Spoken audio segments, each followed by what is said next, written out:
இவங்க எல்லாருமே அவங்க ஸ்டேட்ல பெஸ்ட் கம்பெனிஸ்ல ISO சர்டிபிகேட் வாங்கின கான்ட்ராக்டர்ஸ். ஏற்கனவே சப்ளை பண்ணிட்டு இருந்த பழைய கான்ட்ராக்டர்ஸ் கொடுத்த அதே குவாலிட்டியை இவங்க சப்ளை பண்ண போறாங்க.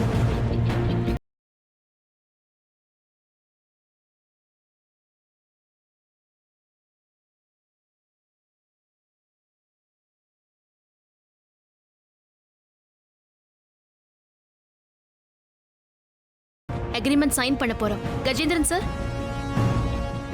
Ready madam.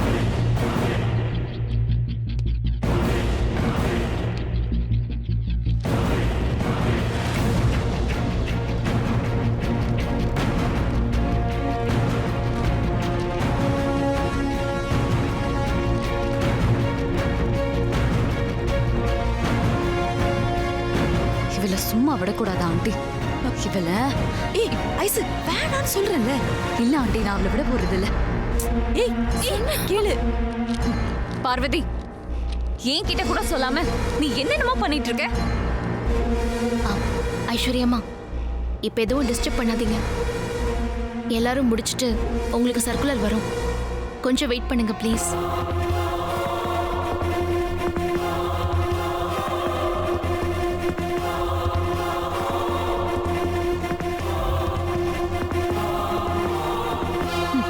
தேவையா?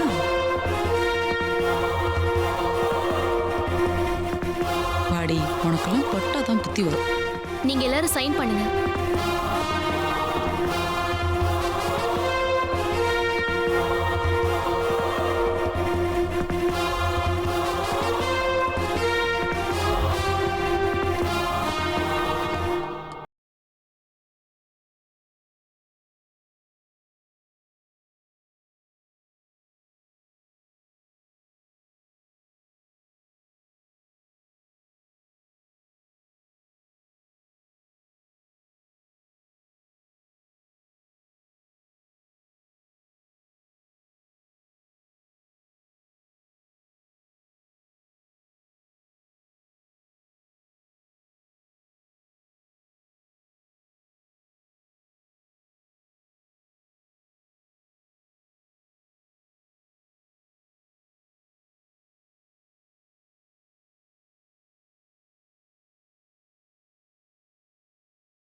தயவு செய்து எங்களை மன்னிச்சிருங்க மேடம்.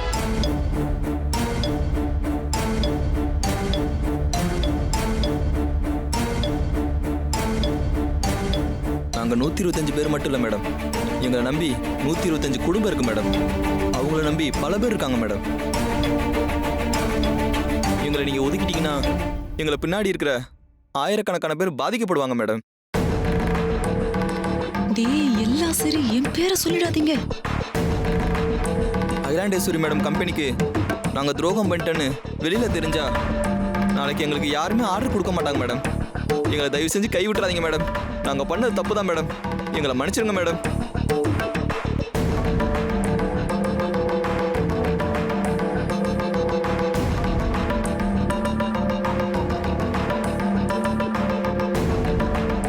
சரி, அப்போ அந்த 10%? ஐயோ, அதெல்லாம் ஒண்ணு வேண்டாம் மேடம். புது கான்ட்ராக்டர்லாம் வேணாம். நாங்களே பண்றோம் மேடம்.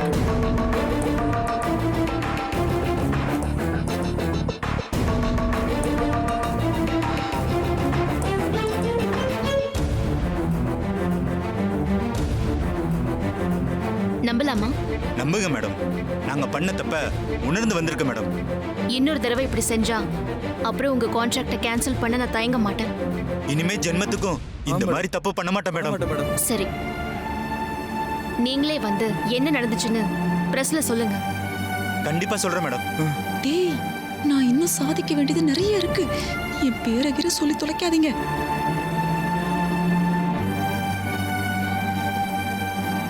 10% மார்ஜின் கேட்டு நிர்வாகத்துக்கு எதிராக நாங்க பிளாக்மெயில் பண்ணிட்டோம். இப்போ எங்க தவற உணர்ந்து நாங்க மன்னிப்பு கேட்டுட்டோம். பார்வதி மேடம் எங்களை பெருந்தன்மையா மன்னிச்சிருக்காங்க. இனிமே எப்பவும் நாங்க அகிலாண்டீஸ்வரி மேடம் கம்பெனிக்கு உண்மையா இருப்போம்.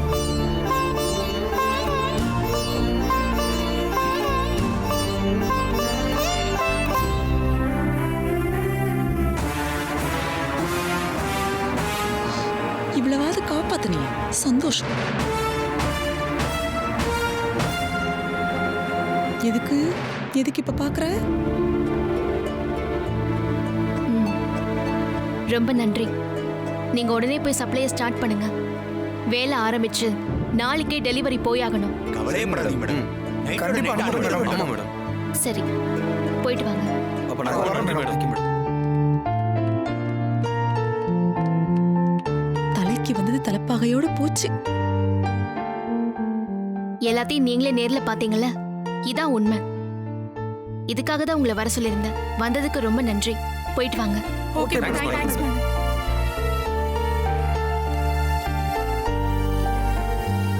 மேடம், பழைய கான்ட்ராக்டர்ஸ் திரும்பி வந்ததுல சந்தோஷம் தான் மேடம். ஆனா புதுசா வந்தவங்கள என்ன பண்றது மேடம்? அக்ரிமெண்ட் வேற போட்டுட்டோம். இவங்களுக்கு ஆர்டர் கொடுக்கணுமே. அவங்களுக்கு ஆர்டர்லாம் கொடுக்க வேண்டாம் சார். நடிச்சதுக்கு பணம் கொடுத்தா மட்டும் போதும். நடிப்பா. நடிச்சதுக்கு பணமா? நடிச்சதுக்கு பணமா? ஓ, நீங்க என்ன மேடம் சொல்றீங்க? அவங்களெல்லாம் கொஞ்சம் உத்து பார்த்தா உங்களுக்கே தெரியும். நிறைய சீரியல்ஸ்ல நடிச்சிருக்காங்க இவங்கெல்லாம்.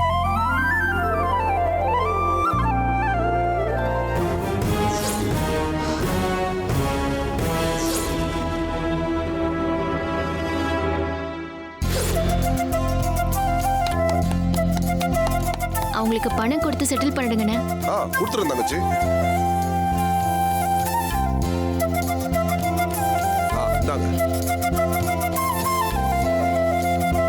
இந்தாங்க சார்.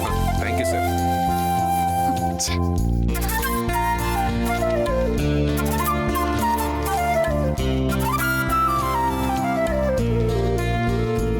மேடம், ஷூட்டிங் போனா நாள் முழுக்க வேலை வாங்கிட்டு 750 ரூபா கொடுக்குறாங்க. ஆனா கொஞ்ச நேரம் ஆக்ட் பண்ணதுக்கு நீங்க 10,000 ரூபாய் கொடுத்துருக்கீங்க. நீங்க நல்லா இருக்கணும் மேடம். எப்ப நடிக்க தேவைனாலும் சொல்லி அனுப்புங்க மேடம். நன்றி மேடம்.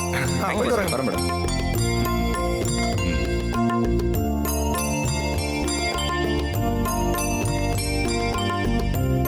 சூப்பர் அண்ணி.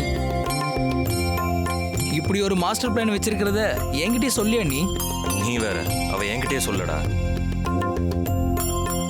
Parvati, you done a great job. உன்னை நினைச்சா ரொம்ப பெருமையா இருக்கு. தேங்க்ஸ் மாமா.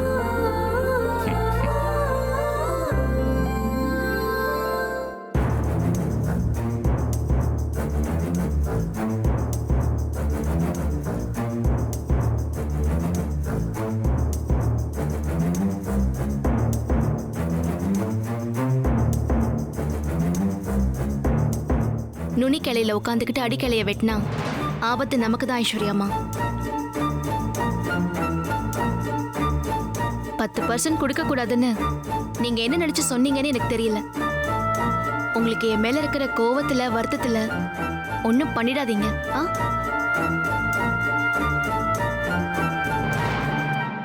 என்னைக்குமே நேர்மை தான் ஜெயிக்கும்.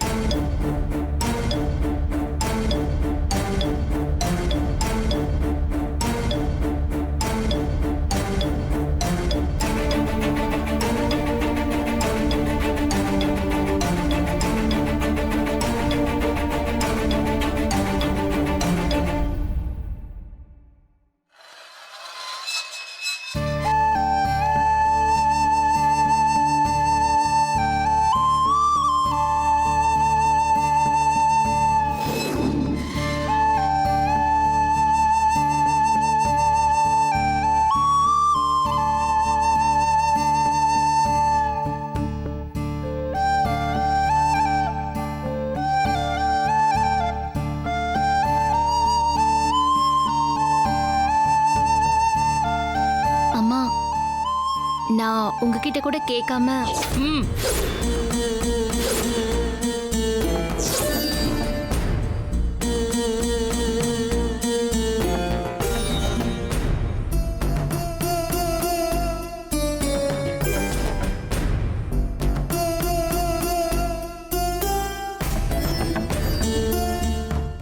நடந்ததெல்லாம் எனக்கும் தெரியும். ஐஸ்வர்யாவும் கஜேந்திரனும் என்கிட்ட வந்து சொன்னாங்க. ஐஸ்வர்யா கிட்ட உனக்கு கொடுத்த மாதிரியே பார்வதிக்கும் நான் ஃப்ரீடம் கொடுக்கத்தான் போறேன்னு சொன்னேன். ஆனா கஜேந்திரன் கிட்ட பார்வதி ஏன் இப்படி ஒரு முடிவை எடுத்தா, இப்படி ஒரு டிசிஷன் எடுத்து சிச்சுவேஷன் கொஞ்சம் சிக்கலா இருக்கே அப்படின்னு நான் எக்ஸ்பிரஸ் பண்ணேன். நீ ஏற்படுத்தின பிரச்சனைய சால்வ் பண்றதுக்கு என்னோட பெரிய உதவி உனக்கு தேவைப்படுமேன்னு நினைச்சேன். சரி, இது பண்ணதுனால என்ன நடக்குதுன்னு நானும் டென்ஷனா வாட்ச் பண்ணிட்டே இருந்தேன்.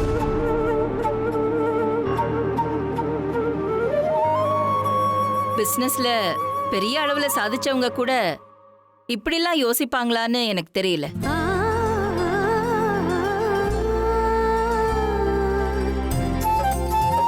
நீ ஓரளவுக்கு நிர்வாகத்தை கத்துக்கிறதுக்கு ஒரு 2-3 வருஷமாவது ஆகும்னு நினைச்சேன். ஆனா இவ்ளோ ஷார்ட் பீரியட்ல நானே பிரமிச்சு போற அளவுக்கு நீ டெவலப் ஆயிருக்க பார்வதி. எவ்ளோ ஒரு சிக்கலான பிரச்சனைய நீ தனியா நின்னு சாதுரியமா ஹேண்டில் பண்ணி ஜெயிச்சு காட்டியிருக்க பார்வதி. இவ்ளோ திறமை உனக்குள்ள எங்க இருந்து வந்தது பார்வதி? உங்ககிட்ட இருந்துதாமா. நான் படிக்காதவ, எனக்கு என்னமா தெரியும்? நான் எப்பவுமே உங்க பக்கத்துல இருந்து பார்த்திருக்கேன். நீங்க பிசினஸ் பத்தி பேசுறதெல்லாம் கேட்டிருக்கேன். ஒருவேளை உங்களுக்குள்ள இருந்தது எனக்கே தெரியாம எனக்குள்ள இருந்து வெளியில வந்திருக்கும்னு நினைக்கிறேன். அப்படிலாம் ஒண்ணு இல்ல பார்வதி, உனக்குள்ள திறமை இருக்கு. நீ உன்னை தாழ்த்திக்க வேண்டிய அவசியமே இல்லை. நான் உன்னை மனசார வாழ்த்துறேன். போயிட்டு வாங்க. சரி, போயிட்டு வரோம். போயிட்டு வரோம்.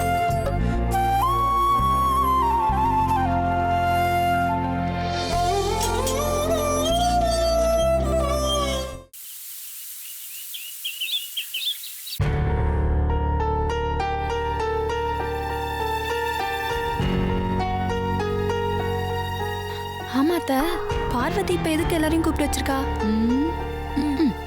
என் காதுக்குள்ள கேட்டத கொஞ்சம் சத்தமா கேளு. நீ கேட்ட கேள்விக்கு பதில் கிடைக்கும். பேரசா கேக்குறான். எதுக்கு பார்வதி எங்க எல்லாரையும் கூப்பிட்டுருக்க? சொல்றேன் மாமா, ஐஸ்வர்யாமாவும் வந்துடட்டுமே. தின்னி முட்டை அத்தை, நீ கேட்ட கேள்விக்கு இப்ப பதில் வந்துரும். அப்படியா அத்தை? சித்தி கூட வந்துட்டாங்க, ஆனா ஐஸ்வர்யா வரல. அது ஒண்ணு இல்ல அண்ணி, பார்வதி கூப்பிட்டு நான் வரணுமா அப்படிங்கிற திமிர்ல அவ வராம இருக்கா. அவளெல்லாம் கண்டுக்காதீங்க அண்ணி. என்ன விஷயம்னு சொல்லுங்க. நீ சொல்லு பார்வதி. ஐஸ்வர்யா வந்து ஜாயின் பண்ணிப்பா. சரிங்க மாமா. வர வெள்ளிக்கிழமை நம்ம குடும்பத்துல ரொம்ப முக்கியமான நாள்.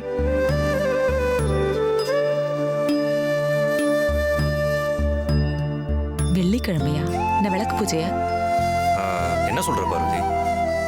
வர வெள்ளிக்கிழமை ஆகஸ்ட் 27ஆம் தேதி தான் அம்மா ஆதிக்கடவுர் பரம்பரையோட முழு பொறுப்புக்கு வந்த நாள்.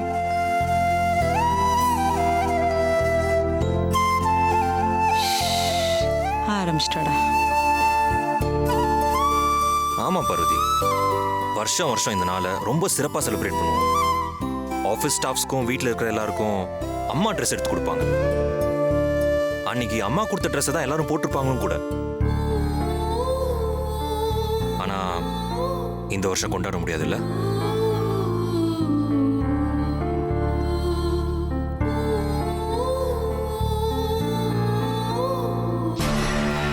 இந்த வருஷம் மட்டும் இல்லடா, உன் அம்மா இனி எந்த வருஷமும் ஜெயில விட்டு வெளியே வரவே கூடாது.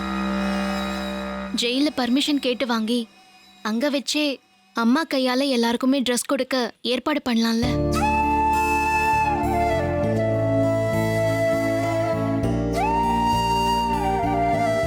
அண்ணி, இந்த ஐடியா ரொம்ப நல்லா இருக்கு. இல்ல அருண், வேண்டாம். ஏன்பா? ஜெயில உன் அம்மாவை பார்த்து ஸ்டாஃப்ஸ் எல்லாம் வருத்தப்படுவாங்க. அது மட்டும் இல்ல, ஜெயில வச்சு ட்ரெஸ் கொடுக்கறத உன் அம்மாவும் விரும்ப மாட்டா. அப்பா சொல்றதும் கரெக்ட் தான். சரி, அப்போ ஒன்று பண்ணுவோம். ஆஃபீஸ் ஸ்டாஃப் எல்லாருமே அம்மா இடத்துல அண்ணியை பார்க்குறாங்க. அதனால அண்ணியோட கையாலேயே எல்லா ஸ்டாஃபுக்கும் ட்ரெஸ் எடுத்து கொடுக்கட்டும். கண்டிப்பா எல்லாருமே சந்தோஷப்படுவாங்க. ஐயோ அதெல்லாம் வேணா சின்னையா.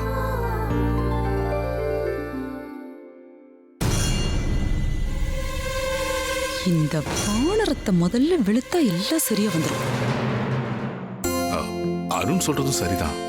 பார்வதி இந்த வருஷம் பொறுப்புக்கு வந்திருக்கிறதால உன் கையால எல்லாருக்கும் ட்ரெஸ் கொடுக்கறது சரியா தான் இருக்கும். இல்ல மாமா, நான் எப்படி? அதெல்லாம் முடியாது.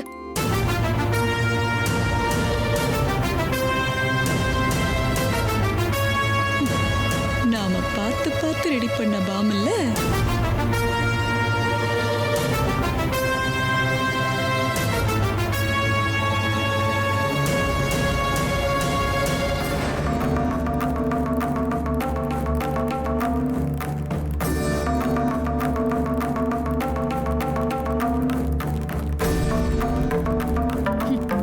என்னைக்கு இருந்தாலும் அகிலா ஆண்டியோட இடத்துக்கு பார்வதியால வரவே முடியாது.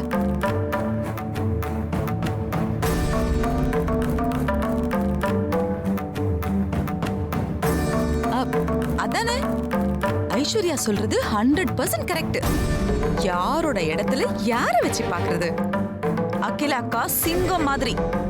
சிங்கத்தோட இடத்துல இன்னொரு சிங்கம் தான் ஆல்டர்னேட்டிவா இருக்க முடியும். அதனால ஒண்ணு இந்த ஃபங்க்ஷனை கேன்சல் பண்ணுங்க, இல்ல ஆண்டி கையால கொடுக்க ஏற்பாடு பண்ணுங்க. ஸ்டாஃப்ஸும் அதுதான் விரும்புவாங்க. இங்க பாரு, அதெல்லாம் முடியாது. பார்வதி அண்ணி கையால தான் கொடுக்கணும். முடியவே முடியாது. பார்வதி கையால புடவை வாங்கி நான் அதை கட்டிக்கணுமா? என்னங்கடி நீங்க பேசிக்கிட்டே இருக்கீங்க? அடிச்சுக்கிட்டு பேசுங்க. இங்க பாரு ஐசு, தேவையில்லாம பிரச்சனை பண்ணிட்டு இருக்காத. அண்ணி கையால புடவை வாங்கி கட்டிக்க இஷ்டம் இல்லைன்னா நீ விட்டுரு. அண்ணி தான் கொடுப்பாங்க, அவங்க தான் கொடுக்கணும். மிஸ்டர் அருண், இவ்வளோ சின்னையா உட்காரு. ஐஸ்வர்யாமா கொஞ்சம் பொறுமையா இருங்க. இவன் வேற நல்ல சண்டை காட்சியை தடுத்துக்கிட்டு. பாத்தியா ப்ரோ என்ன பண்ணிட்டு இருக்கானு? பாத்துக்கலாம். என்ன சின்னையா அதெல்லாம்? இல்ல நீ எல்லா ஸ்டாஃபுக்கும் நீங்க தான் ட்ரெஸ் எடுத்து கொடுக்குறீங்க. சின்னையா, ஐஸ்வர்யா அம்மா சொல்றது கரெக்ட் தான். இல்ல நீங்க தான் கொடுக்குறீங்க, நீங்க தான் கொடுக்கணும். வேண்டாம், பிரச்சனை வேண்டாம், தேவையில்லாம நீங்க விட்டுருங்க சின்னையா. இத்தனை நாள நடந்துகிட்டு வர விஷயத்த விவாத பொருளாக்க வேண்டாம். இந்த வருஷமும் அம்மா கொடுக்கறதா சரியா இருக்கும். இது விஷயமா நாம எல்லாரும் போய் அம்மா கிட்ட பேசலாம். நான் ஏற்கனவே பெர்மிஷன் வாங்கியிருக்கேன்.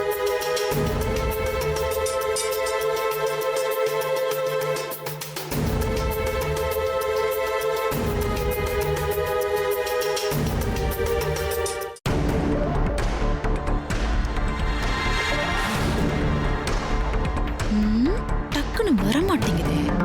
வரட்டும்.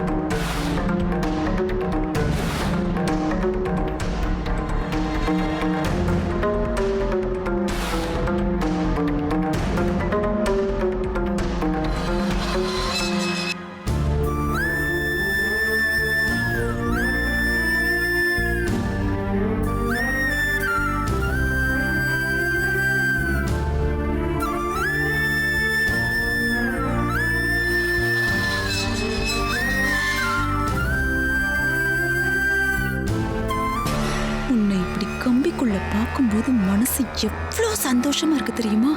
வாழ்நாள் முழுக்க நீ இங்கேயே இரு, நான் எவ்வளோ சந்தோஷமா இருப்பேன். அக்கா, உங்களை இந்த மாதிரி பார்க்கிறதுக்கு என் மனசே கேட்கல. எப்படி இருப்பீங்க? உங்களை போய் இந்த மாதிரி ஒரு இடத்துல பார்க்கும்போது என் நெஞ்சே பதைக்குதுக்கா. உங்களுக்கா எப்படி ஒரு நிலைமை வரணும்? அக்கா, நீங்க ஜெயிலுக்கு வந்த நாள்ல இருந்து எனக்கு தூக்கமே இல்லை. நீங்க இங்க எப்படி எல்லாம் கஷ்டப்படுறீங்களோன்னு நினைச்சு நினைச்சு நான் பெட்ல கூட தூங்குறது இல்ல, தரையில தான் படுக்கிறேன். ஏன் சித்தி, ஏற்கனவே ஜெயில இருந்த முன் அனுபவம் தான் உங்களுக்கு இருக்கு. நீ சும்மா இருடா, எப்பவும் உனக்கு விளையாட்டுதான். ஆனா உனக்கா காட்டுல இருந்தாலும் சரி, கூண்டுக்குள்ள இருந்தாலும் சரி, சிங்கம் சிங்கம் தான், நீங்க தான்க்கா. சரி, எல்லாரும் வந்திருக்கீங்க, ஏதாவது முக்கியமான விஷயமா?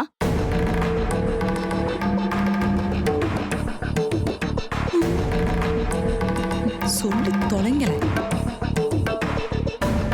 ஆமா அகிலா, இன்னையிலிருந்து 3வது நாள் நம்ம ஃபேமிலிக்கு முக்கியமான நாள்.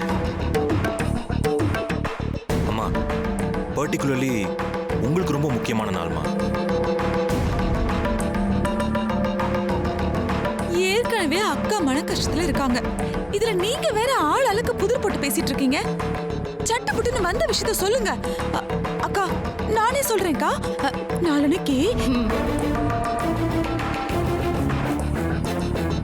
என்ன விஷயம் பார்வதி, நீ சொல்லு. சரிங்கம்மா. இதுக்குதான் இங்க இருக்க. அம்மா 2 நாள் கழிச்சு நீங்க ஆதிக்கடவுர் பரம்பரையோட முழு பொறுப்புக்கு வந்த நாள் வருதுமா. ஆமா, பெரிய கவர்னர் பொறுப்பு. வருஷா வருஷம் அந்த நாள்ல நம்ம ஸ்டாஃப்ஸ் எல்லாருக்கும் புது துணி எடுத்து கொடுத்து செலிப்ரேட் பண்ணுவேன். இந்த வருஷம் தான் அதெல்லாம் இல்லன்னு ஆயிடுச்சே மாமா. அத நினைச்சு பார்க்கும்போது தான் என் மனசே ரொம்ப கஷ்டமா இருக்கு. என்ன ஆண்டி இப்படி சொல்லிட்டீங்க? இந்த வருஷமும் தங்கு தடம் இல்லாம நடக்கணும்ன்றதுக்காக தான் ஆண்டியை பார்த்து பேசலாம்னு வந்திருக்கோம். அதை மறந்துட்டீங்களா நீங்க? அம்மா நம்ம ரெகுலரா பண்ற ஃபங்க்ஷன் இந்த வருஷம் அந்த நாள்ல நீங்க வீட்டுக்கு வர முடியாதுங்கிறனால அதை நிறுத்த வேணாம்னு நினைக்கிறோம்மா. அம்மா ஜெயிலர்கிட்ட பெர்மிஷன் வாங்கிட்டு இங்கேயே ஸ்டாஃப்ஸ்லாம் வர வச்சு உங்க கையால அவங்களுக்கு கொடுத்து ஃபங்க்ஷன் நடத்திடலாமா? நீங்க என்னம்மா சொல்றீங்க? ஆதி, அக்கா சொல்றதுக்கு என்ன இருக்கு? இருங்க, நான் போய் ஜெயிலர் கிட்ட பர்மிஷன் வாங்கிட்டு வரேன். வனஜா.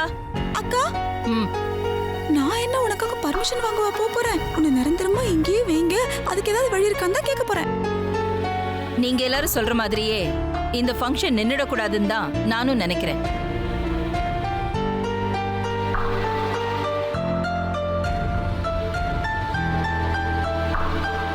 ஆனா இதுல நீங்க எல்லாரும் தெரிஞ்சுக்க வேண்டிய முக்கியமான ஒரு விஷயம் இருக்கு.